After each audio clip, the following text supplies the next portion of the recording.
Fala galerinha, tudo bem com vocês? Estamos aí para mais uma capela e a gente está quase encerrando, quase finalizando a série Logos. Nós temos apenas 2 episódios dessa série, um será hoje e na semana que vem será o próximo e o último. Agora, presta muita atenção no que eu vou te dizer. O de hoje está completamente relacionado com o tema de amanhã. Então assista tudo, eu vou pedir a interação de vocês para que você mande para mim algumas coisas, tá bom? Mas no final dessa capela eu explico o que é, então fique com a gente, não abandona e vamos para a série Logos.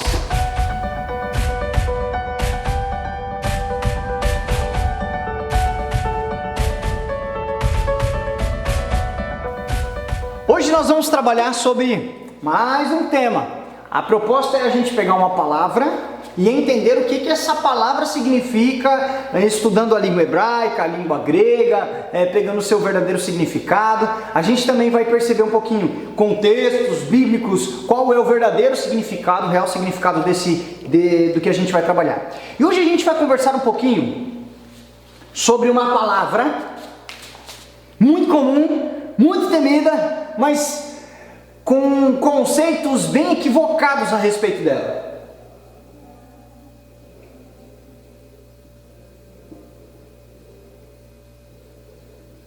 Inferno.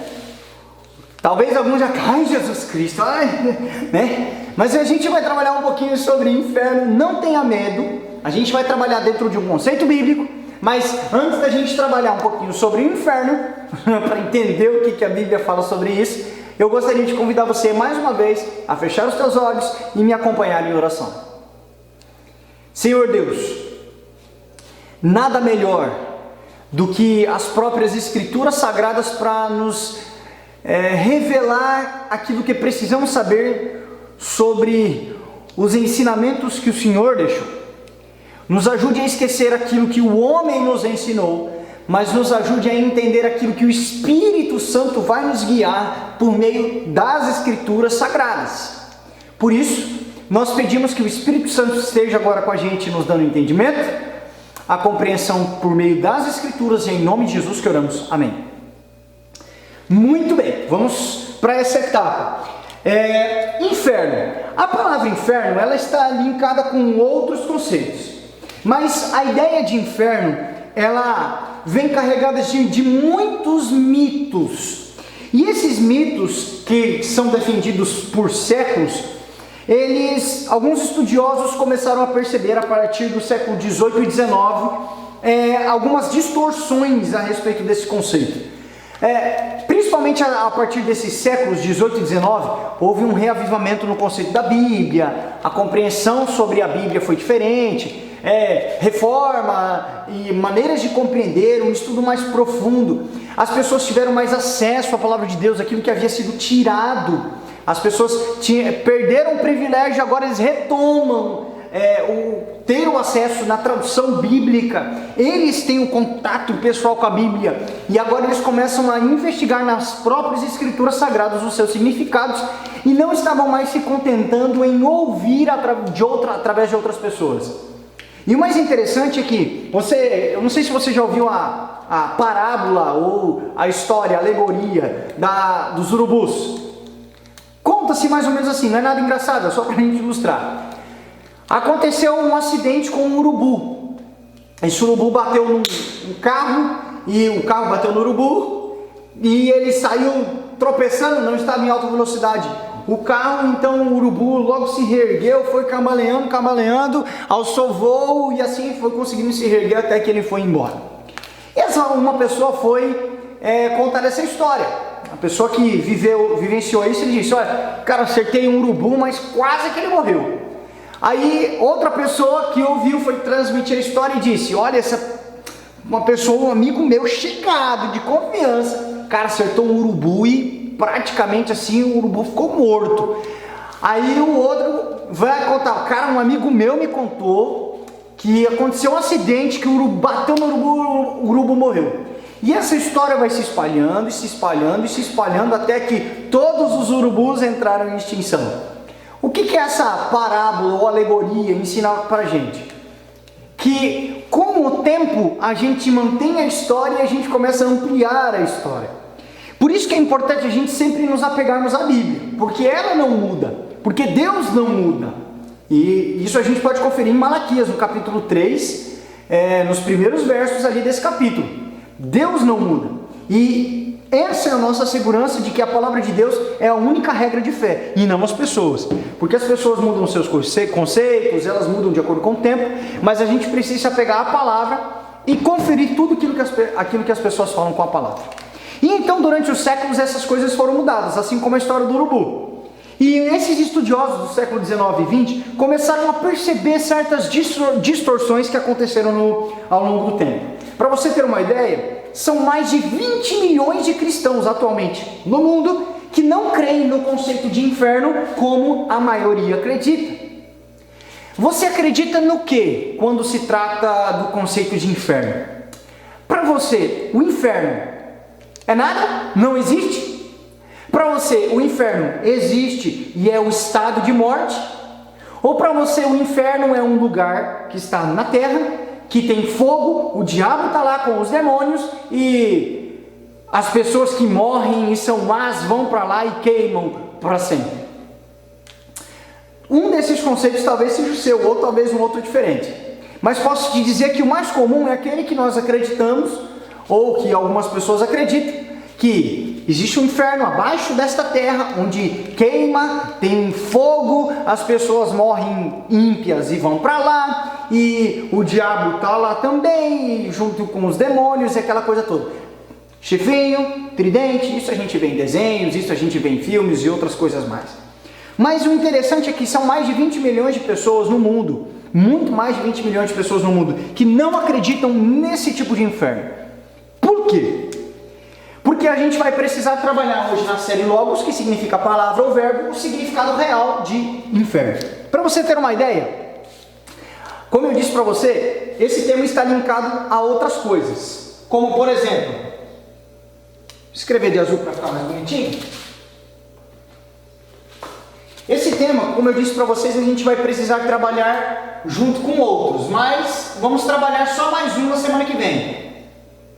Ele está diretamente relacionado ao batismo, ele está diretamente relacionado ao conceito de purgatório, e ele também está relacionado ao conceito de alma. Entenda, isso aqui a gente passou por um problema no período negro da igreja cristã, da história da igreja cristã, conhecido como o período da Inquisição. E por que o inferno está relacionado com isso? Porque quem nasce e não é batizado e morre, vai para o inferno. Então, você percebe que o conceito está relacionado com o batismo. O porquê batizar crianças? Porque se a criança morrer sem ser batizada, ela vai para o inferno. Então é um conceito. Por isso que existe uma relação. Purgatório. Por quê? Porque existe um lugar intermediário entre céu e inferno, onde você se purifica, se você não estava 100%, e então depois você passa por um sofrimentozinho para pagar os seus pecados, você então vai para o céu. Mais ou menos assim. E o conceito de alma, que a gente vai estar trabalhando na próxima semana, e o conceito de alma, que é alguma coisa que está dentro de nós, que quando nós morremos sai de nós e conscientemente vai para algum lugar. Esses conceitos estão relacionados à palavra inferno. Agora, se a gente entender muito bem como é a palavra inferno, a gente vai começar a perceber como de verdade esses conceitos se aplicam. Agora, perceba comigo uma coisa. Vamos primeiro trabalhar a origem, como eu sempre gosto, né? A palavra inferno, a própria palavra no português como a gente tem, ela vem do latim, e que é igual a lugar inferior. Então,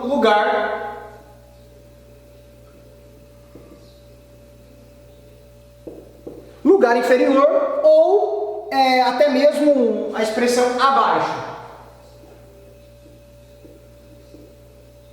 Mas essa palavra, para a gente, se aplica através de outras palavras.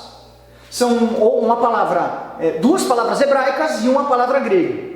Lembre-se, logos por quê? Porque a gente vai trabalhar o verbo, a expressão grega, hebraica, o idioma original da Bíblia, para a gente compreender melhor o conceito daqueles que escreveram. Então, primeiro exemplo que a gente vai usar vai ser a palavra mais comum no hebraico, que é essa aqui, ó, Sheol. A segunda palavra hebraica que aparece é essa aqui, ó, Geena. E Jesus usou muito isso aqui, e a gente vai entender por que Cristo usou muito essa expressão. E a outra palavra que nós temos é a palavra grega, que provavelmente você já ouviu aí de alguma história mitológica, alguma coisa assim, que é o Hades. Vamos lá.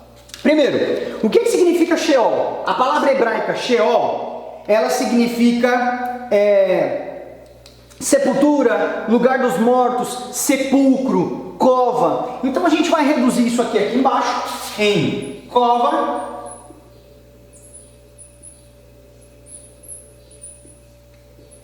sepultura, sepulcro, que é a mesma coisa. A gente vai reduzir nisso aqui, tá bom? O Hades, que é a palavra grega, ele foi traduzido para o conceito através da Bíblia, que os próprios judeus que falam a língua hebraica traduziram cerca de 250 a.C., mais ou menos nesse período. Então eles pegam a língua grega, traduzem para a língua hebraica, a Bíblia hebraica, e traduzem ela para o grego. E essa versão bíblica é chamada de Septuaginta. Então toda vez que aparece Sheol no hebraico, os próprios judeus colocaram a palavra Hades no lugar, para representar para os gregos. Por quê? Hades tem um significado. Qual é o significado de Hades?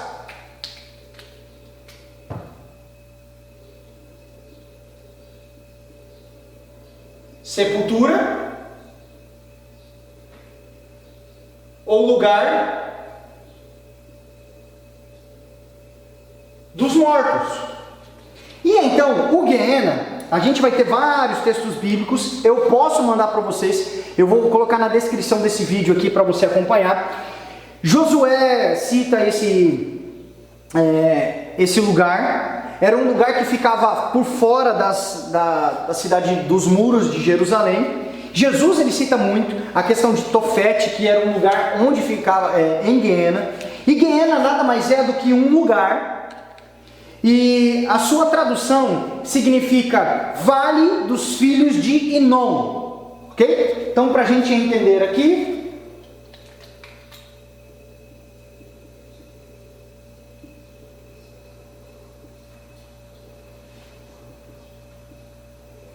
Vale dos Filhos de Inom. O que era isso? Ele era um lixão, onde tinha muitos vermes,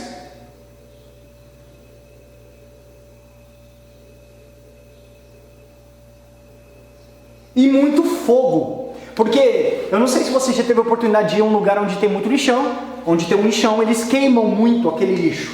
Então, o Vale do Geena, o Vale do Filhos de Inom, era um grande lixão, e havia vermes e fogo, e a expressão Tofete que aparece na Bíblia, era um lugar aqui no Geena, nesse lixão, onde eles sacrificavam. E a gente tem alguns exemplos de reis, como Acabe, a gente tem Manassés. Eles sacrificavam em Tofete ou em Geena os filhos como oferenda para o deus Moloque. Eles pegavam um primogênito, nascia, então eles ofereciam esse primogênito em um deus de metal que queimava, ele ficava vermelhinho de fogo, né? E então colocavam nos braços desse Deus e queimavam essas crianças como oferta nesse Deus, ok? Ou para esse Deus. E então esse lugar é Tofete. E é interessante as expressões que aparecem para a gente, por quê? Porque esse lugar, o próprio Deus, e a gente tem a citação em Jeremias, em vários lugares, no capítulo 7, no capítulo 19, no capítulo 30, Deus citando esse lugar como o lugar dos ímpios. É um lugar onde há destruição e sepultamento dos ímpios. O próprio Deus utiliza essa expressão. Então era um lugar destruição e sepultamento. E isso tudo se refere aos ímpios. Beleza? Compreendido até aqui? Você consegue perceber nesses conceitos, sem entrar em muitos textos bíblicos, apesar da gente ter citado alguns e pegado essas expressões de textos, você consegue perceber alguma coisa em comum entre eles? Cova, sepultura. Sepultura ou sepultamento. Sepultura ou lar dos mortos. Qual era o conceito bíblico ou o que eles compreendiam a respeito do inferno? Simples, nada mais é do que o lugar onde os mortos vivem. É a sepultura, é a cova, é o buraco. De maneira bem grosseira, me perdoem, mas de maneira bem grosseira, é o cemitério. Um lugar onde as pessoas ficam depois de mortas. Todas as pessoas vão para lá, sejam boas ou ruins. Porém, Deus aplica um conceito importante aqui, que é o lugar onde há a destruição e sepultamento dos ímpios. Por quê? E agora eu quero analisar dois textos bíblicos com você. Por favor, pegue a sua Bíblia. Apesar da gente não ler todos esses textos, mas leia em casa. O primeiro é Apocalipse 20, verso 14.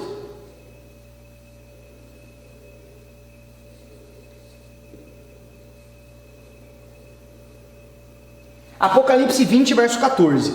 O outro texto, que é um texto também que fala sobre o assunto, é Lucas 16, 19 a 31.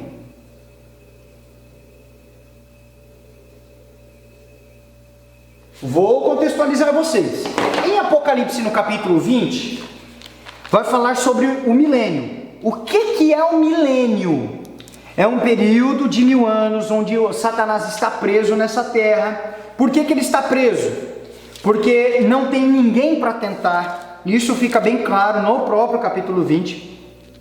Enquanto isso, os santos estão no céu julgando, participando de um grande julgamento.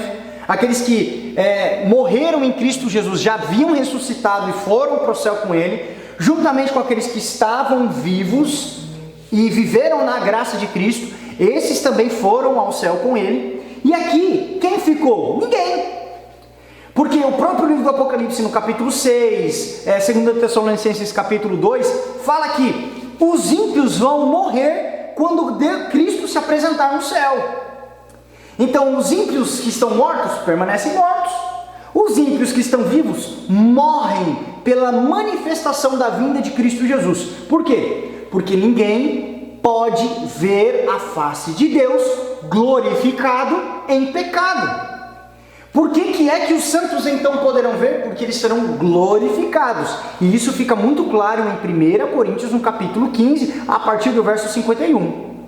Eles são transformados. Antes eles morriam. Agora eles não morrem mais. Então, na volta de Cristo, recebem imortalidade e outras coisas mais, como perdem as cicatrizes que às vezes têm, as afeições feias, manchadas pelo pecado, o nariz grande que eu tenho, essas marcas aqui de expressões, tudo isso será melhorado com a glorificação. Então eles são glorificados e se encontram com o Senhor nos ares, todos juntos.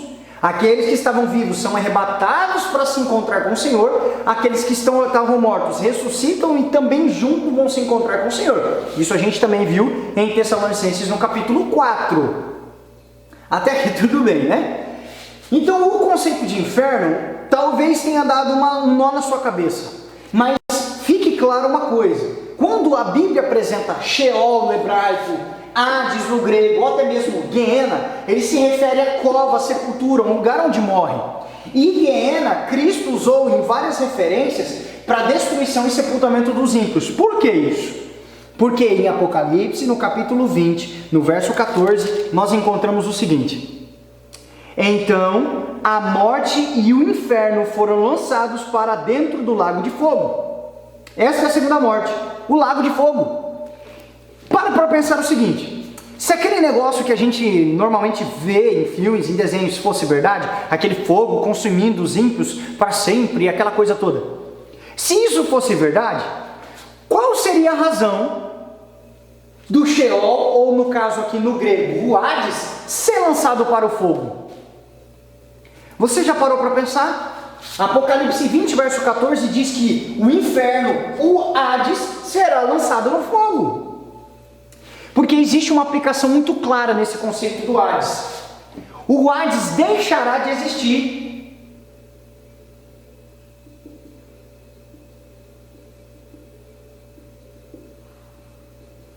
Primeiro, ele deixará de existir. Ele será destruído.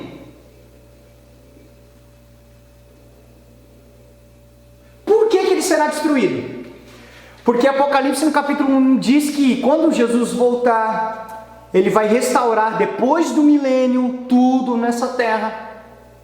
E já não haverá mais morte, nem pranto, nem dor, porque essas primeiras coisas se passaram. E o que é o inferno? Sheol, Gehenna, Hades. Fazem referência à sepultura. Para que serve uma sepultura? Para enterrar alguém que morreu. Se quando Jesus voltar depois do milênio, não terá mais mortes, porque quem morrer ali será morto para sempre, sem volta, depois do milênio, será destruído toda a terra com fogo, e então será recriada. Por isso é que o Hades será lançado no fogo. Ou seja, o Hades, ou o próprio inferno, será destruído com o fogo. Por quê? Porque a morte será destruída. Então ele será destruído junto com a morte. E então Paulo fala: onde está a morte, a tua vitória? Onde é que está o seu aguilhão? Lá em Romanos, no capítulo 8. Entende isso? Se realmente o inferno fosse aquele negócio de fogo, que as pessoas normalmente acreditam e creem para dar medo em mim e em você, como é que a própria Bíblia diz que o inferno será destruído com fogo? É porque o inferno na Bíblia nada mais é do que um lugar onde os ímpios, onde os mortos são colocados. É a sepultura, é enterrado. Mas Cristo amplia esse conceito dizendo que a morte, os ímpios, serão todos jogados junto com o inferno no lago de fogo e enxofre, para ser destruído para sempre. Por quê? Porque não haverá mais mortes, não haverá mais pecado, não haverá mais ímpios. Todos serão destruídos juntos. É isso que Apocalipse, no capítulo 20, no verso 14, diz para mim e para você. Agora, só para a gente encerrar, rapidinho. Lucas 16 fala da parábola do rico e do Lázaro. Não sei se você lembra.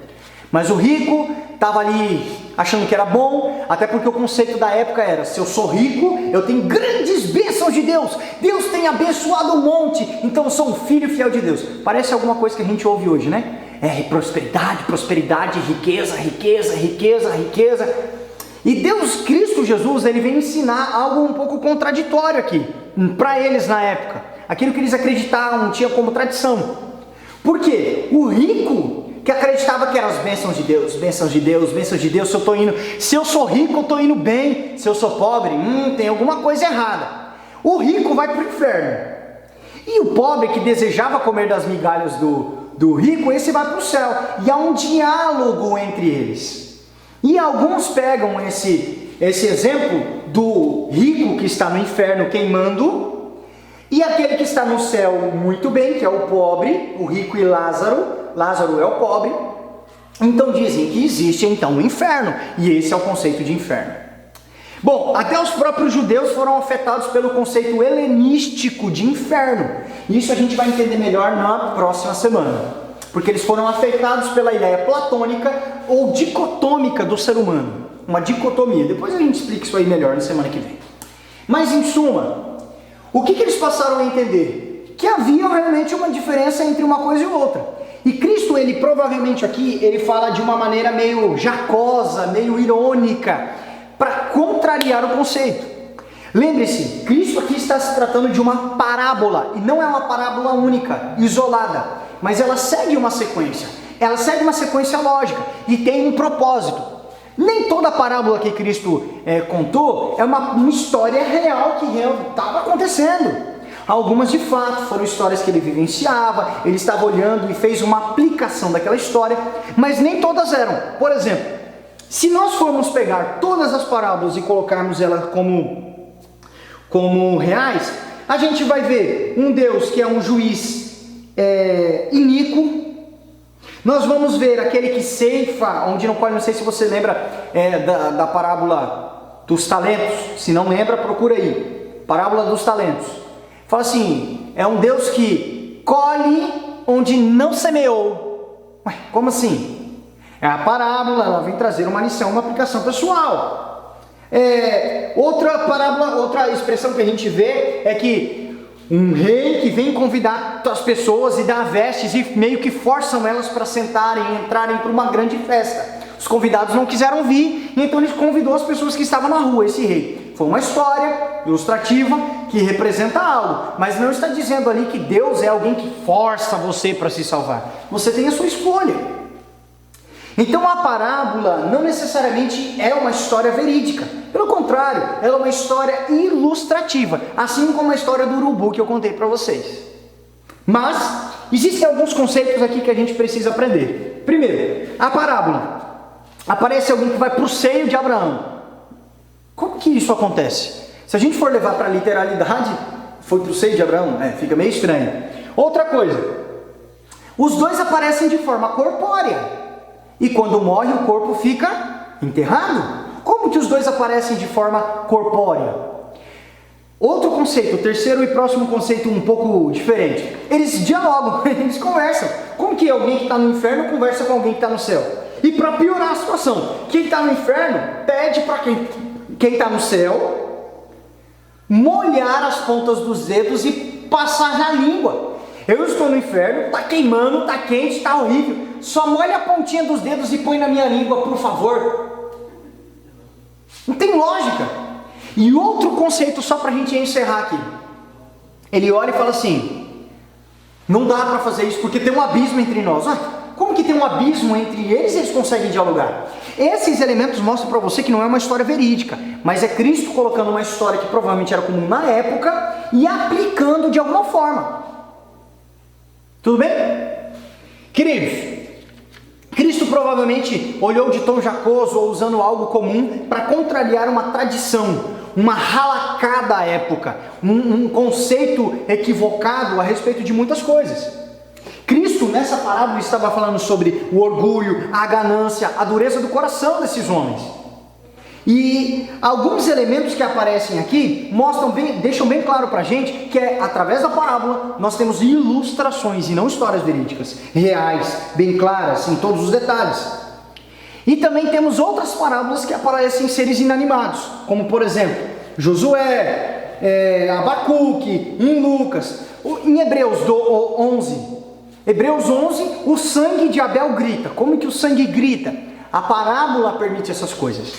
Querido, esse texto não é um texto que eu posso usar para defender o inferno no conceito comum da época, que nós temos hoje. E lembre-se, esse conceito foi criado com base na compreensão de batismo, de purgatório e de algo. Se esse conceito que nós vemos não é um conceito que se aplica na pureza bíblica, o que será que é o inferno? Querido, nada mais do que isso aqui que a gente viu. Sepultura, cova, o Hades. E tudo isso vai ser destruído na morte, onde a morte vai ser destruída, na vinda de Cristo depois do milênio. Tudo vai ser destruído. Está aqui. E por que o inferno se aplica aos ímpios? Porque Cristo fez essa aplicação. Porque é no inferno, ou lançado no fogo junto com o inferno, que os ímpios serão destruídos para todo sempre. Querido, o inferno não deve ser algo que a gente deve temer, morre, eu vou para lá e vou ficar queimando. Não, querido, não é isso. Quem vai para o inferno vai sofrer por um tempo, mas será destruído. A Bíblia diz que o fogo é para destruição. Então ele destrói o Hades e destrói os ímpios. Para sempre. Uma hora vai parar de sofrer. Vai queimar, vai consumir. E essa terra vai ser repovoada e reabitada. Querido, compreendeu isso aqui? Guarde isso no teu coração. porque semana que vem a gente vai entender um pouquinho sobre o conceito ou significado da palavra alma. Mas antes de encerrar, eu quero fazer um pedido para você. Eu gostaria que você enviasse para mim temas bíblicos, de talvez dúvidas ou curiosidades, coisas que você gostaria de aprender. Por exemplo, sei lá, dos dinossauros. O que a Bíblia fala sobre os dinossauros ou alguma coisa assim? Envia para mim, que aqueles que as pessoas mais escolherem, aqueles mais votados, né, mais comentados, a gente vai reunir e a gente vai selecionar os 4 ou 5 mais pedidos, e então a gente vai trabalhar na próxima série a respeito dessas dúvidas, desses assuntos que mais interessam vocês, tá bom? Mas acima de tudo, ore comigo nesse momento, depois desse aprendizado que a gente teve. Querido Deus, ajude-nos, por favor, Senhor, a entendermos mais assuntos da Bíblia como esse que entendemos hoje. Ajude-nos, Pai, por favor, a não termos medo de descobrir coisas novas na Bíblia, mas pelo contrário, ajude-nos a ter uma mente esclarecida, fundamentada na Tua Palavra, Senhor. Por favor, envie o Espírito Santo em nosso auxílio, mas acima de tudo, Senhor, que quando o Hades, o inferno, for destruído pelo fogo, que quando a sepultura e a morte for destruída pelo fogo, que nós possamos estar vivos ao lado do Cordeiro, ao lado de Cristo Jesus. Por favor, Pai, ajude-nos a aceitar a Tua graça cada vez mais, para que possamos, juntamente com Cristo, vivermos eternamente. E é em nome de Jesus que oramos. Amém. Que Deus abençoe você e até o próximo tema. Tchau, tchau.